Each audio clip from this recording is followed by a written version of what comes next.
Hello guys, అందరికీ welcome back అండి. ఈరోజు నేను ఒక పెట్రోనిక్స్ యూవీ స్టెబిలైజర్ లైట్ నేర్చాను. ఈరోజు మనం దీన్ని అన్బాక్స్ చేద్దాం. కమాన్, దీన్ని అన్బాక్స్ చేసి టెస్ట్ చేద్దాం ఇది ఎట్లా ఉంటుంది అనేది. ఇది ఒక నోట్ డిటెక్టర్ అని కూడా చెప్పొచ్చు. ఓకే, సో దీని లోపల మనకి రెండు అయితే వస్తాయి, ఒక యూవీ స్టెబిలైజర్ అండ్ దాని ఛార్జింగ్ కేబుల్. సో అంతకుమించి మనకి ఏమీ ఉండవు. సో దీన్ని చూసుకుంటే ఈ యూవీ స్టెబిలైజర్ వచ్చేసి ఈ విధంగా అయితే మనకు కనిపిస్తుంది.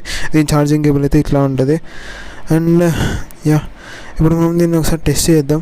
ఇది లాంగ్ ప్రెస్ చేస్తే ఆన్ అయిపోతుంది మనకి. సో దీంట్లో ఒక సెన్సార్ ఏంటంటే రివర్స్ చెప్తే మనకి పని చేయదు. సో కళ్ళు సేఫ్టీ విషయంగా ఇట్లయితే ఉంటుంది. మళ్ళీ డౌన్కి తిప్పేస్తే ఆటోమేటిక్ వర్క్ అవుతుంది. చూద్దాం ఇప్పుడు.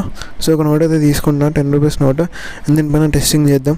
సో ఈ నోట్ అనేది మనకి రియలా ఫేక్ ఎలా తెలుస్తుంది అంటే ఇక్కడ మెరుస్తుంది కదా కింద, దాని ద్వారా మనం ఈజీగా తెలుసుకోవచ్చు నోట్ రియలా ఫేక్ అనేది. మరి సో ఇట్లా అయితే పనిచేస్తుంది గేసేది. ఈ వీడియో ఎట్లా అనిపించిందో మీ కామెంట్లో చెప్పండి. ఇంకా మరి ఈ వీడియో అంతటితో ఏం చేద్దాం. బాయ్.